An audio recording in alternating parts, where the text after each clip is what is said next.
Hello बच्चों, good morning. मैं बहजोई महाविद्यालय बहजोई के यूट्यूब के माध्यम से डॉक्टर सुधा वर्मा समाजशास्त्र प्रवक्ता आपको बीए फर्स्ट ईयर का फर्स्ट पेपर आपको बताना चाह रही हूँ कि नेचर ऑफ सोशलॉजी यानी समाज शास्त्र की प्रकृति क्या होती है ना। अभी हम इसके बारे में डिस्कस करते हैं कि विज्ञान ही, चाहे वह भौतिक शास्त्र में हो या समाज शास्त्र में हो, लैंडिस क्या कहते हैं, विज्ञान विज्ञान ही है, चाहे वह भौतिक शास्त्र में हो या समाज शास्त्र में, है ना। तो इसमें आज इसकी प्रस्तावना में आज हम कहते हैं, आज भी समाज शास्त्रियों में इस संबंध में मत भिन्नता पाई जाती है कि समाज शास्त्र विज्ञान है या नहीं, अथवा यह कभी विज्ञान भी बन सकता है। अगस्त काम्टे समाजशास्त्र को सदैव एक विज्ञान मानते रहे हैं और आपने तो इसे विज्ञानों की रानी की संज्ञा दी है। बेटा ये नोट कर लेना, विज्ञानों की रानी की संज्ञा दी है। कुछ समाजशास्त्री समाजशास्त्र को विज्ञान के रूप में प्रतिष्ठित करना चाहते थे, है ना। अब इसका पैराग्राफ चेंज करके हम बताते हैं समाजशास्त्र को विज्ञान नहीं मानने वाले विद्वानों का क्या कहना है कि यह विज्ञान कैसे हो सकता है जबकि इसके पास कोई प्रयोगशाला नहीं है। जब यह अपनी विषय सामग्री को मापने में समर्थ नहीं है, जब यह भविष्यवाणी भी नहीं कर सकता है। साथ ही उनका यह भी कहना है कि सामाजिक घटनाओं का स्वयं की कुछ ऐसी आंतरिक सीमाएं हैं जो समाजशास्त्र के एक विज्ञान का दर्जा प्राप्त करने में बाधक है। यही बात अन्य सामाजिक विज्ञानों के संबंध में भी कही जा सकती है। अब हम आते हैं विज्ञान का अर्थ। विज्ञान के अर्थ में क्या कहना है कि साधारणतः लोग विज्ञान का अर्थ विशेष प्रकार की विषय सामग्री से ही लगाते हैं। इस दृष्टि से वे रसायन शास्त्र, भौतिक शास्त्र, जीव विज्ञान शास्त्र, वनस्पति शास्त्र आदि विषयों को ही विज्ञान मानते हैं। ऐसे लोग सामाजिक तथ्यों एवं प्रघटनाओं, सामाजिक समूहों, संस्थाओं, सामाजिक के संबंधों का अध्ययन करने वाले विषय को विज्ञान नहीं मानते हैं। वास्तव में विज्ञान अपने आप में कोई विशेष सामग्री नहीं होकर वैज्ञानिक पद्धति से प्राप्त किया गया एक व्यवस्थित ज्ञान है। यदि किसी भी विषय से संबंधित तथ्यों को वैज्ञानिक पद्धति को काम में लेते हुए संग्रहित किया जाए, यानी उसे जोड़ा जाए, उसे रखा जाए, इस प्रकार से प्राप्त किए गए तथ्यों के आधार पर सिद्धांत बनाए जाते हैं, तो ऐसे विषय को हम विज्ञान मानते हैं।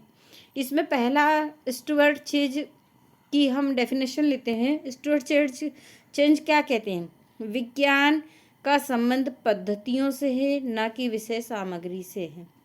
ग्रीन का मत है कि विज्ञान का अर्थ तथ्यों की खोज करने वाले तरीके से लिया जाता है। कार्ल पियर्सन कहते हैं सभी विज्ञानों की एकता उसकी पद्धति में है, न कि उसकी विषय वस्तु में। बिसंज का क्या कहना है, यह एक पद्धति या उपागम है, न कि विषय सामग्री जो विज्ञान की कसौटी है। अगली परिभाषा है लुंडबर्ग क्या कहते हैं, विज्ञान को विषय सामग्री के रूप में परिभाषित करने का प्रयत्न भ्रम ही उत्पन्न करता है। लैंडिस कहते हैं कि विज्ञान विज्ञान ही है, चाहे वह भौतिक में हो या समाजशास्त्र में। अभी हमने बताया था ना, लैंडिस ने जैसे स्टार्ट हुआ था क्या कह रहे थे कि विज्ञान विज्ञान ही है, चाहे वह भौतिक शास्त्र में हो चाहे समाजशास्त्र में हो, है ना। अब उपयुक्त परिभाषाओं से एक ही हम कह सकते हैं, इसका विज्ञान का संबंध किसी विशिष्ट प्रकार की विषय सामग्री से न होकर वैज्ञानिक पद्धति से प्राप्त किए गए क्रमबद्ध व व्यवस्थित ज्ञान से है। अब हम आते हैं विज्ञान के प्रमुख तत्व भी कहते हैं, इसको विशेषताएं भी कहते हैं। इसको आप नोट करिए। पहला है अवलोकन। अवलोकन में क्या है, गुड एवं हार्ट लिखते हैं कि विज्ञान अवलोकन से आरंभ होता है। अवलोकन का अर्थ होता देखना। उसकी पुष्टि के लिए अंतः अवलोकन ही पर ही लौट आना पड़ता है। अतः समाजशास्त्री को अपने आप को सावधानीपूर्वक अवलोकन करने में प्रशिक्षित करना चाहिए। अगला है सत्यापन तथा वर्गीकरण। विज्ञान की एक प्रमुख विशेषता यह है कि इसमें अवलोकन विधि द्वारा प्राप्त डाटा की सत्यता की परीक्षा की जाती है। इसी की सत्यता के आधार पर ही, अन्य शब्दों में सत्यापन का अर्थ किसी प्राप्त निष्कर्ष से प्रामाणिकता का पता लगाना है ना। वर्गीकरण कहलाता है। इसमें तथ्यों की अलग अलग वर्गों में इस प्रकार रखा जाता है कि इस वर्ग के समान तथ्य आ जाएं और इस आधार पर बनने वाले विभिन्न वर्गों के बीच एक पारस्परिक संबंध बना रहे। सामान्यीकरण में कहते हैं कि विज्ञान का एक प्रमुख तत्व विशेषता सामान्यीकरण है। सामान्यीकरण का अर्थ है प्राप्त तथ्यों के आधार पर किसी सामान्य नियम या सामान्य प्रकृति का ज्ञान करने से है। इसमें कुछ इकाइयाँ के अध्ययन के आधार पर निष्कर्ष की संपूर्ण वर्ग पूरे समग्र पर लागू किया जाता है। अगला हम ले सकते हैं अगली विशेषता में भविष्यवाणी। विज्ञान का एक प्रमुख तत्व उसमें भविष्यवाणी करने की क्षमता होती है। यदि किसी भी विषय में प्राप्त निष्कर्षों के आधार पर भविष्य की घटनाओं के संबंध में पहले से अनुमान लगा लिया जाए तो उसे विज्ञान कहा जाएगा। वैज्ञानिक प्रवृत्ति में कहते हैं कि उस विषय को विज्ञान कहा जाता है जिसमें निम्न तथ्यों का संकलन वैज्ञानिक आधार पे हम करते हैं। कैसे आधार? अन्य विज्ञान कहलाने के लिए निम्न बातों का होना आवश्यक है। पहला क्या? तथ्यों की एकत्रित करने के लिए वैज्ञानिक पद्धति का प्रयोग किया गया है। दूसरा है अवलोकन विधि की काम में लिया गया है।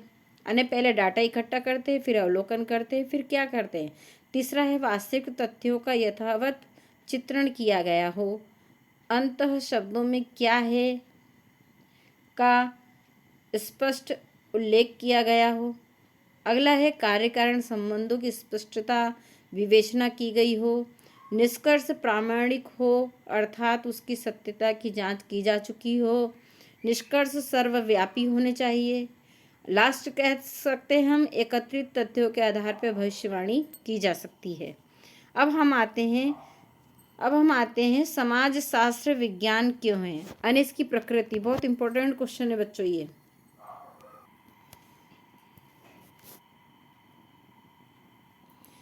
इसमें हम फर्स्ट हेडिंग लेते हैं।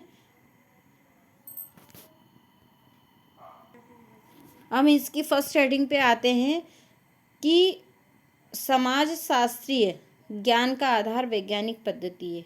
इसमें क्या कहा गया है कि अवलोकन पद्धति, अनुसूची अथवा प्रश्नावली पद्धति, सामाजिक सर्वेक्षण पद्धति, व्यक्तिक जीवन अध्ययन पद्धति, सांख्यिकी पद्धति, साक्षात्कार पद्धति, ऐतिहासिक पद्धति आदि का प्रयोग किया जाता है। अगला हेडिंग है समाज शास्त्र में अवलोकन द्वारा तथ्यों को एकत्रित किया जाता है। मैंने इसमें क्या कहा जाता है? अनुसंधानकर्ता द्वारा डाटा को संकलन हेतु प्रत्यक्ष निरीक्षण और अवलोकन करता है।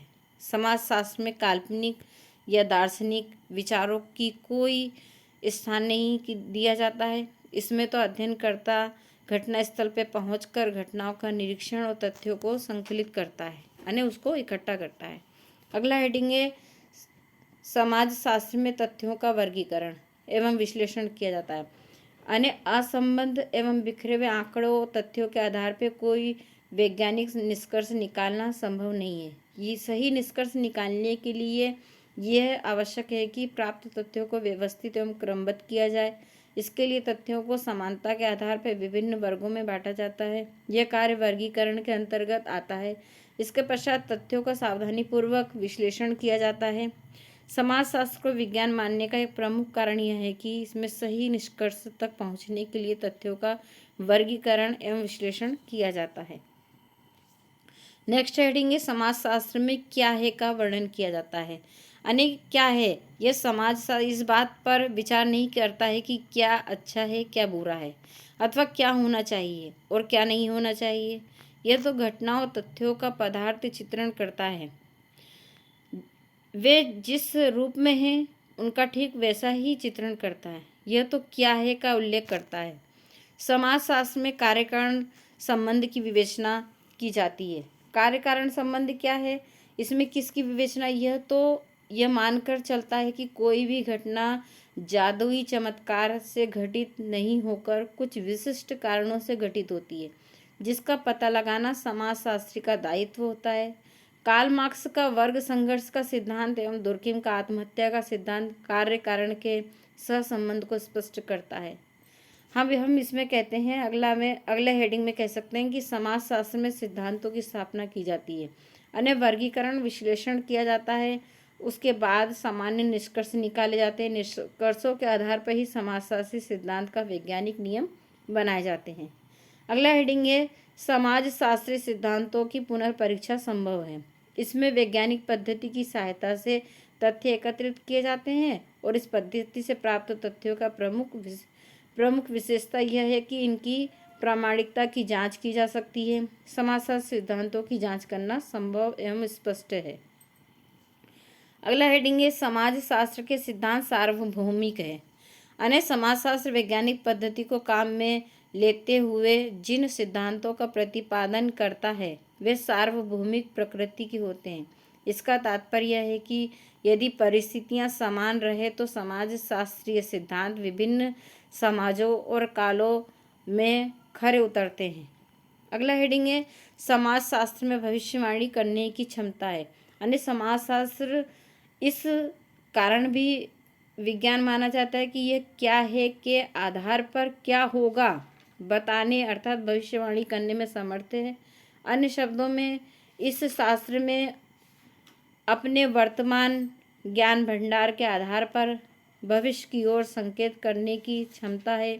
समाज में वर्तमान में होने वाले परिवर्तन को ध्यान में रखकर समाजशास्त्र यह बात बता सकता है कि भविष्य में सामाजिक व्यवस्था का रूप क्या होगा, जाति व्यवस्था किस प्रकार की होगी, परिवार में कौन से प्रकार विकसित होंगे।